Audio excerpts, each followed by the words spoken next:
Rome was not destroyed, it was dismantled stone by stone by the very men who were meant to protect it. And that is only the end of the story. What happened before that is even more unsettling. Around the year 125 AD, Rome held 1 million inhabitants within its walls, an unprecedented feat in human history. And to keep all of that standing, something far more complex than roads and aqueducts had to be built. A system was built, a system so sophisticated, so silent, and so efficient that no one within it could see its limits until it was too late. Around the year 125 AD, something happened that the world had never seen and would take nearly 2,000 years to happen again. Rome surpassed the mark of 1 million inhabitants. At a time when most cities barely reached a few tens of thousands, this was something that defied imagination itself. Every street was crowded, every market overflowed with voices, smells, and lives pushing against one another.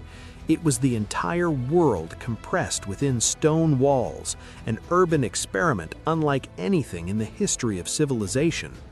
Emperor Augustus was not just a ruler, he was an architect of identities. When he declared that he had found Rome built of brick and would leave it in marble, he was not exaggerating out of vanity. He was recognizing with the clarity of someone who shapes time that a city of that magnitude needed a soul to match. And that is exactly what happened. Rome did not grow only in size, it grew in meaning. Every monument raised was a message to the world and to the future that this city was unlike anything that had ever existed before. But beneath the marble and the glory, there was a silent danger lurking at every corner. The same density that made Rome azim also made it dangerous. Fires spread in minutes through tightly packed buildings, poorly constructed structures collapsed on their inhabitants, and diseases found in the crowded masses the perfect path to multiply. Greatness came at a high cost, and those who paid it were, more often than not, the ones living in the lowest layers of that monumental city. Faced with this brutal reality, Rome was forced to do something no civilization had ever attempted before: reinvent from the ground up what it meant to be a city. At the center of Rome stood the Roman Forum, a space that was at once a square, a court of law, a temple, and a political stage. There stood the Miliarium Aureum, the golden milestone from which symbolically all the roads of the empire began. More than 80,000 kilometers of roads connected entire provinces to that single point, like veins carrying blood to and from a heart that never stopped beating. To stand there was to stand at the center of the known world, and everyone there knew it. Men like Cicero walked among those columns carrying the weight of decisions that affected entire kingdoms. A well-crafted speech in that space could save a life, destroy a reputation, or ignite a war. It was a place where words held more power than any sword, and the great orators understood this with almost surgical precision. The Forum was not merely a physical location, it was where the fate of individuals was negotiated aloud, before witnesses, under the sun and under the eyes of the gods. But behind all that eloquence and grandeur, the Roman Forum concealed a much darker side. Conspiracies were woven in the shadows of temples, betrayals were sealed with handshakes, and political assassinations were planned with the same cold precision as a banquet. Power in Rome was never clean. It was slippery, volatile, and unforgiving to the naive. And it was precisely from this tension between law and ambition that something extraordinary emerged, a legal and governance system so solid that it still underpins the structures of the modern world. The Pax Romana is one of the most fascinating phenomena in the history of civilization, a period of relative stability that lasted for nearly 2 centuries and allowed trade to flow freely across 3 continents. Merchants from Britannia traded with dealers from Egypt, spices traveled from India to the markets of Rome, and both land and sea routes operated with a consistency the ancient world had never experienced before. It was as if time itself had paused violence to let prosperity breathe, and Rome stood at the absolute center of it all. An ordinary merchant of that era could travel thousands of kilometers trusting that somewhere along the way, a Roman soldier would be there to ensure his safety. This sense of invisible protection was revolutionary, and it was no accident. Rome had built through decades of military strategy and diplomacy a network of control so efficient that the mere presence of the empire's name functioned as a shield. Peace was not a gift from the gods, it was a carefully manufactured product, maintained through immense human effort. But this peace carried a secret that few were willing to confront. It was never universal. Along the empire's frontiers, wars never truly ceased. They were simply pushed out of sight, fought in the Germanic forests, African deserts, and eastern plains. The people of Rome celebrated in their squares and markets, unaware that thousands of miles away, legionaries were dying to sustain that illusion of tranquility. And it was precisely this wealth accumulated under the veil of peace that allowed Rome to build something that still astonishes anyone who studies its history today. Roman aqueducts remain, to this day, one of the greatest proofs that human engineering can overcome what seems impossible.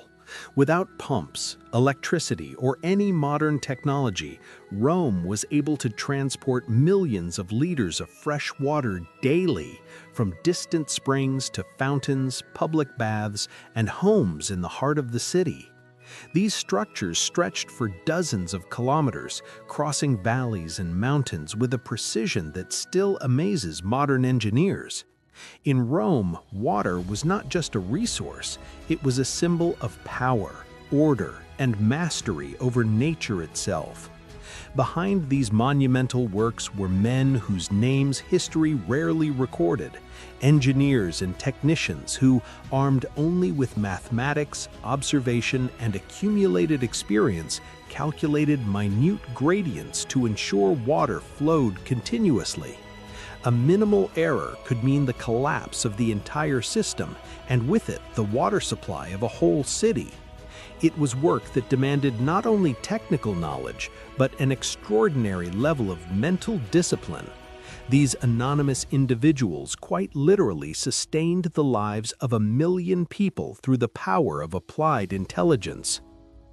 But Rome's abundance of water also revealed a deep and uncomfortable contradiction. While the elite enjoyed luxurious baths, irrigated gardens, and decorative fountains in their villas, much of the population lived crammed into insulae, multi-story buildings, poorly constructed, lacking proper sanitation, and constantly on the verge of collapse. The same engineering that astonished the world also widened the gap between rich and poor. And it was precisely this tension between splendor and fragility that shaped a city that did not merely want to survive, but above all to dominate the minds and senses of those who lived within it. The Colosseum and the Circus Maximus were not just impressive constructions, they were instruments of power disguised as entertainment. The Circus Maximus could gather up to 250,000 people in a single event, while the Colosseum held around 50,000 spectators, who shouted, gambled, and roared as if the world beyond those stands no longer existed. Rome had discovered something that rulers throughout history would try to replicate. An entertained population is a controlled population. Spectacle was not a luxury, it was a political necessity as vital as the army itself. The gladiators who entered the arena carried stories that few in the crowd cared to know. Many were slaves, prisoners of war, or condemned men, individuals who had not chosen that life, but who found in it the only currency Rome offered the powerless: fame. Some became celebrated idols, with their faces depicted in mosaics and their names chanted by the masses. Spiculus, the gladiator who reportedly refused freedom because he did not want to leave the arena, is a real example of this unsettling paradox: a free man within a prison, glorified by a society that consumed him as entertainment. Behind all the glory and adrenaline, a cold and calculated mechanism operated in the shadows. The games were funded by emperors and politicians who knew exactly what they were purchasing with each spectacle: loyalty, distraction, and silence. While the people cheered for chariot races and arena battles, the decisions that shaped the empire were made quietly, far from the eyes of those applauding. It was an implicit and unsettling contract. Rome provided bread and spectacle, and the people returned obedience. But while the stands overflowed with emotion, there was always a higher place where colder eyes watched everything, and where the real game of power was played without an audience. At the top of the Palatine Hill, where today only silent ruins remain, there once existed a world completely separate from the rest of the city. It was there that Roman emperors lived, ruled, and convinced themselves, or convinced others, that they were something beyond mere mortals. Augustus was the first to establish a permanent residence there, and what began as a relatively modest home gradually expanded over the centuries into a vast palace complex. So vast, in fact, that the very word palace derives from the name of that hill, Palatium. To rule Rome from that height was not just a logistical choice, it was a symbolic declaration of superiority over everything and everyone below. Emperors like Domitian pushed this sense of omnipotence to extremes that bordered on delusion.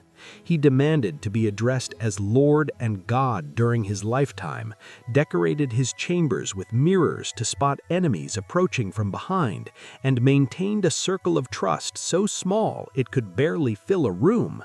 And still, it was not enough. He was assassinated by conspirators who included members of his own household.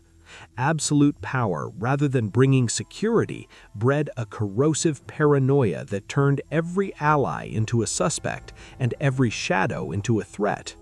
Rome had created a position so powerful that no human being could occupy it without breaking from within. The Praetorian Guard, originally created to protect the emperor, became one of the greatest paradoxes in Roman history. The very men paid to ensure the ruler's safety were often the ones responsible for ending it, and not infrequently they auctioned off the throne to the highest bidder. In 193 AD, after the assassination of Pertinax, the Guard quite literally put the Roman Empire up for sale in a public bidding, and a senator named Didius Julianus secured supreme power with a financial offer. It was the clearest sign that something had begun to rot at the core of the greatest empire in history. And when the center rots, no external grandeur can hold back what comes next. Rome did not fall in a single dramatic night, as many like to imagine. Its transformation was slow, almost imperceptible, like erosion working silently over centuries until even the strongest rock collapses without warning. Throughout the 3rd and 4th centuries AD, the empire was consumed from within. Economic crises, political instability, devastating epidemics, and constant pressure along its borders created an organism exhausted to support its own weight. And it was in this context of increasing fragility that one emperor made a decision that would change the course of Western civilization forever. In 313 AD, Constantine issued the Edict of Milan, opening the doors of the empire to Christianity, a religion that had once been persecuted and now began its rise to the center of power. More than that, Constantine shifted the capital of the empire to Constantinople in the east, draining Rome of its political centrality in a move few fully understood at the time. It was like moving the heart of a body to another place and expecting the original to keep functioning normally. Rome was still existing, it still breathed, but something fundamental had changed forever. What followed was a process historians call a fall, but which might be better described as a dissolution. The barbarian invasions of the 5th century did not destroy Rome in fire and blood. They found a city already emptied of power, population, and purpose. Stones from monuments were repurposed to build churches, marble from palaces was burned into lime, and statues of emperors were melted for other uses. Rome was not demolished by its enemies, it was dismantled by its own heirs, brick by brick, in slow motion.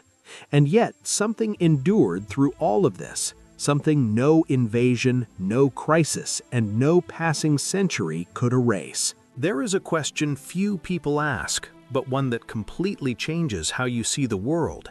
How much of Rome is still present in everyday life today? The answer is unsettling. It's almost everywhere. The legal systems that define rights and duties across much of the Western world have direct roots in Roman law. Languages like Portuguese, Spanish, French, Italian, and Romanian are direct descendants of Latin. The way cities are planned, governments are structured, laws are written and enforced, all of it carries the imprint of an empire that officially ceased to exist more than 1,500 years ago. Billions of people wake up every day, go about their routines, and make decisions within structures the Romans built 2 millennia ago, without even realizing it. When someone signs a contract, they are using a Roman concept. When a city is divided into districts with numbered streets, it follows a Roman model. When a court hears both sides before delivering a judgment, it applies a Roman principle. Rome does not need museums to survive. It lives on in the invisible routines of every civilization that considers itself modern and original without realizing it is, in large part, a reorganized inheritance. And that is where the most fascinating and darkest element of this entire story lies.